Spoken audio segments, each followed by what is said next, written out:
Selamat datang di Frame and Flame.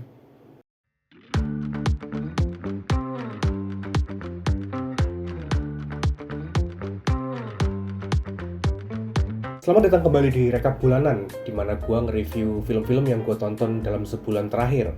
Kali ini edisi bulan Mei 2025, yang mana ada sih film-film yang menarik, tapi mostly boring sih. Jadi langsung aja, ini dia film yang gue tonton di bulan Mei. Film pertama yang gue tonton di bulan Mei adalah Bullet Train Explosion. Film ini bercerita tentang bom yang dipasang di Shinkansen atau bullet train. Dan kalau kecepatannya turun di bawah berapa ratus mil per jam gitu, gue lupa, itu bakal meledak bomnya. Basically ini film Speed tapi di kereta. Wait, Speed itu berdasarkan Bullet Train tahun 1975, yang mana Bullet Train Explosion ini adalah sequelnya The Bullet Train. That's confusing. Anyway, gue tertarik nonton film ini karena sutradaranya Shinji Higuchi, yang mana dia tuh bikin film Shin Ultraman, dan juga setahu gue dia bantu nyutradarain Shin Godzilla juga. Dan juga dia itu sutradaranya film live actionnya Attack on Titan. Tapi mending jangan bahas itu ya. Jadi menurutku filmnya gimana? Sebelumnya gue nonton dalam keadaan gue nggak tahu ini sequel. Gue nonton aja karena gue kira ini tuh remake. Gue nggak bisa komen banyak-banyak soalnya kayaknya ada beberapa yang konteksnya cuman bisa gue dapat ketika gue nonton film sebelumnya. Tapi gue punya beberapa thoughts soal film ini. Film ini tuh tipikal struktur cerita Jepang banget, 4 babak. Babak pertama perkenalan, babak kedua ngembangin hal-hal yang dikenalin, ada twist. Terus habis itu konklusinya gimana? Yang mana menurut gue di film ini tuh strukturnya agak kurang, karena di 2 babak awal filmnya tuh tegang banget, tensinya tuh tinggi banget gitu, bikin berdebar-debar gitu. Waduh anjir, ini gimana nih? Tapi ketika twistnya diperkenalkan, tensinya tuh turun drastis. Jatuhnya malah kayak oke. Dan juga filmnya malah kesana jadi agak kepanjangan by the way. Terus ketika masuk babak 4-nya itu rasanya kayak udah capek gitu nontonnya. Kayak akhirnya selesai juga gitu. Bukan dalam artian lega konfliknya selesai, tapi lega karena akhirnya filmnya selesai. Sebenarnya ada sih ide menariknya film ini, yang mana gue senangkepnya ya, meskipun gue belum nonton film pertamanya. Ada bagian dimana kayaknya tokoh utama atau salah satu tokoh utama dari film pertamanya itu ternyata diceritain bahwa dia itu ternyata jadi ayah yang abusive gitu, yang mana itu menyebabkan anaknya si dia ini menjadi salah satu tokoh yang signifikan lah di film ini. Gue nggak akan spoiler dulu, lu nonton dulu aja silahkan. Mungkin gue bakal nonton film pertamanya sih secepatnya. Film selanjutnya yang gue tonton adalah Challengers. Ini film tentang tenis, disutradarai oleh Luca Guadagnino.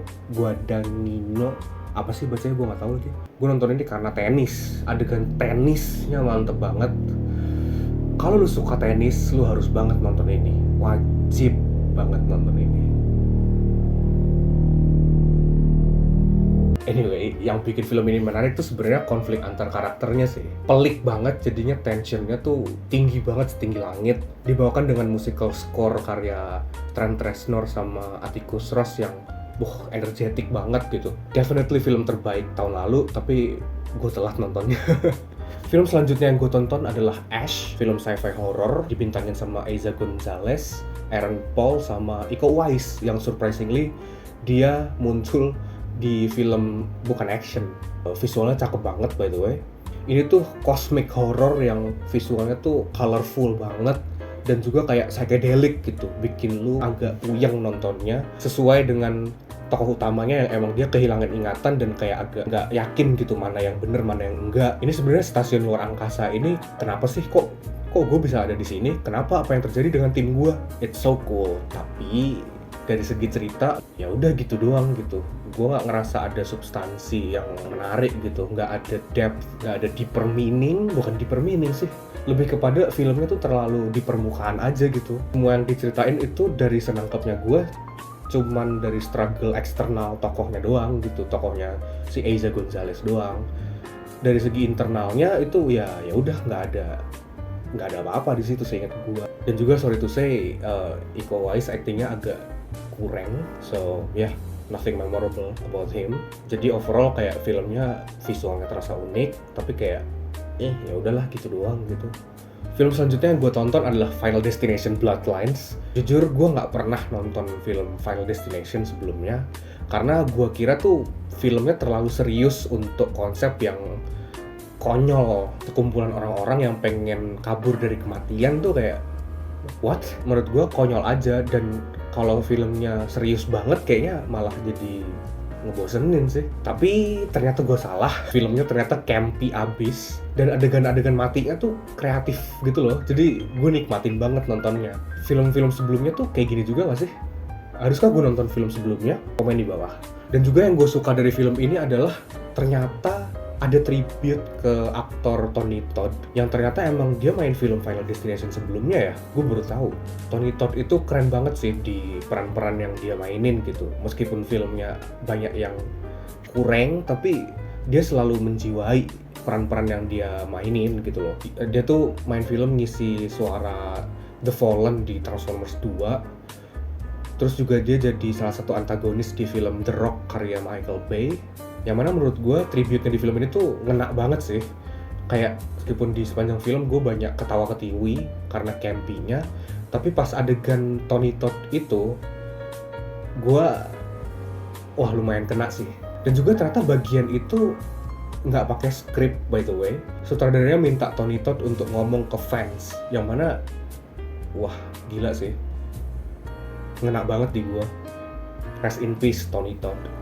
Film selanjutnya yang gue tonton adalah Mission Impossible Final Reckoning. Gue udah bahas di video sebelumnya, silahkan cek di link di description di bawah.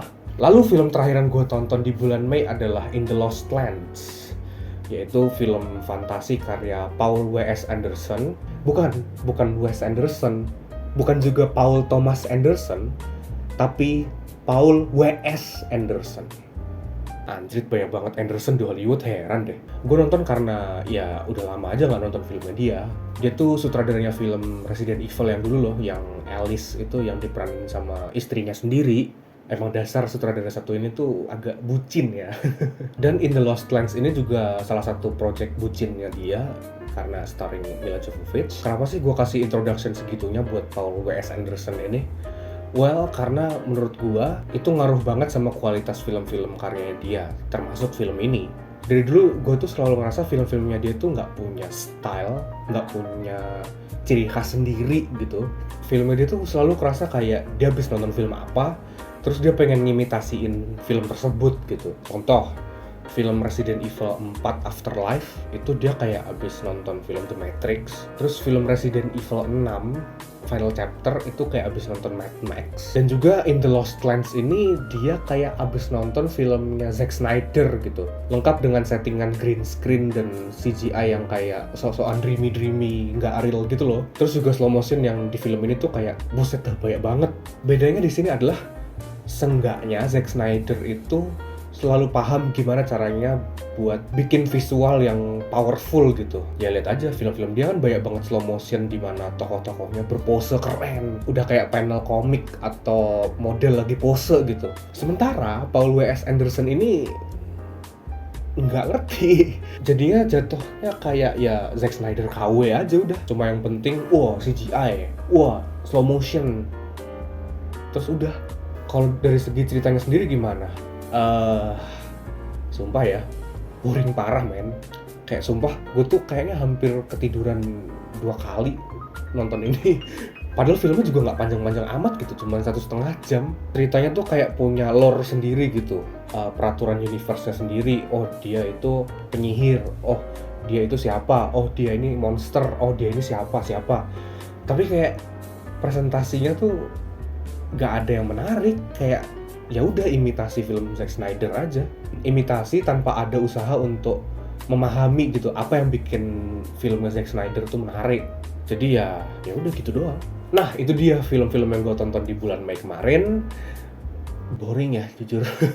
Tapi lo mau tahu apa yang nggak boring? Well, gue lagi nyiapin sesuatu yang spesial, dan itu ada hubungannya dengan salah satu seri paling ikonik di perfilman Hollywood. Ada yang bisa tebak nggak?